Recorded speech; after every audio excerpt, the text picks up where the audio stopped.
तो पास्कल का नियम है आज का टॉपिक। तो पास्कल का नियम पढ़ने से पहले कल हमने दाब के बारे में पढ़ा था कि दाब जो है किस पे निर्भर करता है, एच रो जी, यानी कि उस द्रव के अंदर जो स्तंभ है उसकी गहराई के, है ना, और द्रव के घनत्व के और गुरुत्वीकरण, ठीक है। तो ये दाब ऐसे निर्भर करता है द्रव का दाब, ठीक है। तो द्रव दाब के नियम पढ़ेंगे हम। द्रव दाब के नियम क्या है? द्रव दाब के नियम यही है कि द्रव का अगर घनत्व क्या है, ज्यादा है ना, तो द्रव का दाब अधिक होगा। गहराई ज्यादा है तो भी दाब अधिक होगा, है ना। और गुरुत्वीकरण पे भी डिपेंड करता है क्या, दाब, ठीक है। तो अब हम पास्कल का नियम पढ़ेंगे।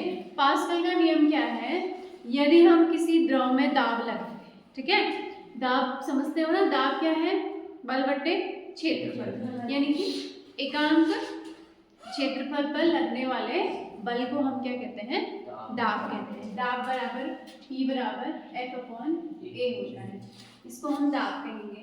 तो हम अगर किसी पानी पर, जल पर दाब लगाते हैं तो क्या होता है, वो जल अपनी सभी दिशाओं में समान रूप से संचरित हो जाता है, ठीक है। यानी कि जैसे माना हमने किसी पात्र में क्या रखा है, पानी रखा है, हम ऊपर से इसमें दाब लगा रहे हैं, तो ये सभी दिशाओं का मतलब इसमें जितनी भी दिशाएं हैं, जहां भी, ठीक है, हर जगह क्या होगा, वो समान रूप से संचरित होगा, ठीक है। यही जो है पास्कल का नियम है। तो पास्कल के नियम के लिए हमने एक एक्सपेरिमेंट किया था। क्या लिया था, देखो इस टाइप का एक हमने पात्र लिया था, देखना ध्यान से देखना। पास्कल का जो एक्सपेरिमेंट है ना, उसने कैसे किया था,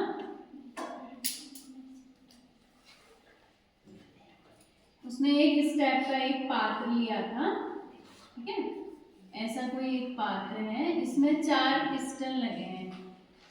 क्या लगे हैं? 4 पिस्टन लगे हैं इस टाइप के, ठीक है। एक पिस्टन ये है और ये और ये, ठीक है। चारों क्या है, समान पिस्टन, ठीक है। इसको हम A बोल देते हैं, इसको B बोल देते हैं, इसको C और इसको D। अब इसमें क्या भरा हुआ है, इसमें पानी भरा हुआ है, जल भरा हुआ है। तो जो पास्कल का नियम था, पास्कल का नियम यही है कि अगर हम किसी द्रव पर दाब लगाते हैं तो उस द्रव का जो दाब होता है, यानी कि उस पात्र में जो द्रव होता है, वो समान रूप से सभी दिशाओं में क्या हो जाता है, संचरित हो जाता है, ठीक है। अब देखो जो मैं आपको स्टेटमेंट बोला ना, यहाँ पे कैसे अप्लाई करना है, देखो ये पिस्टन A है ना, इस पिस्टन को हम क्या करते हैं, दबाते हैं, अंदर को दबाएंगे तो पानी में हमारा दाब लगेगा ना, है ना। तो दबाएंगे तो क्या होता है, बाकी के जो ये 3 पिस्टन हैं, ये कहाँ की ओर आने लगते हैं, कहाँ की ओर आएंगे, बाहर की ओर, ठीक है। यानी कि हमारा लॉ क्या है कि अगर हम किसी द्रव पर दाब लगाते हैं तो वो सभी दिशाओं में समान रूप से क्या हो जाता है, संचरित हो जाता है। ये पानी जो है इधर भी जाता है, इधर भी और इधर भी, तीनों ओर प्रेशर क्रिएट करता है ना। तो A पर हम क्या लगाएंगे, दाब लगाएंगे, तो ये पानी से प्रेशर कहाँ पड़ेगा, इस पे पड़ेगा, इस पे पड़ेगा, इस पे पड़ेगा।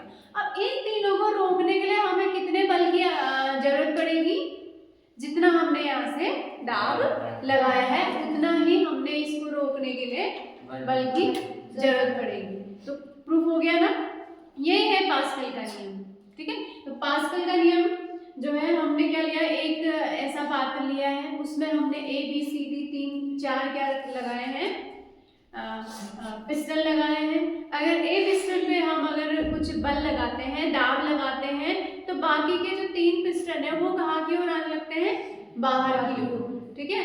क्यों? क्योंकि यहाँ से हमने जो दाब लगाया उसमें से ये तीनों पिस्टन में समान रूप से संचरित हुआ ना, द्रव समान रूप से संचरित हुआ, तो तीनों पिस्टन कहाँ आ गए, बाहर। अब इसको रोकने के लिए हमको कितने बल की आवश्यकता पड़ेगी, जितना हमने यहाँ से लगाया है प्रेशर, है ना, उतना ही यहाँ से हमें फोर्स की जरूरत पड़ेगी। तो ये है आपका क्या, पास्कल का नियम। तो पास्कल का नियम बहुत सारी चीजों में यूज होता है, जैसे हाइड्रोलिक लिफ्ट लिफ्ट है, हाइड्रोलिक ब्रेक है ना। जो आपके जो 4 व्हीलर और 2 व्हीलर में ब्रेक होते हैं ना, आप ब्रेक को क्या करते हो, दबाते हो। जैसे ही ब्रेक को दबाते हैं तो पास्कल के नियम से क्या होता है, जो ब्रेक ऑयल होता है, जो उसमें वाटर होता है, ऑयल होता है, वो समान रूप से कहाँ चले जाता है, सभी टायरों में जाता है ना, संचलित हो जाता है, जिससे टायर क्या हो जाते हैं, रुक जाते हैं। ठीक है। और वैसे ही हाइड्रोलिक लिफ्ट में क्या होता है, हाइड्रोलिक लिफ्ट क्या होती है, हम किसी भी भारी चीज को पानी के जो प्रेशर है उसमें क्रिएट करके क्या करते हैं, भारी चीज को हम उठा सकते हैं। ठीक है। तो पास्कल के नियम के ये एप्लीकेशंस भी हैं। आई क्लियर हुआ?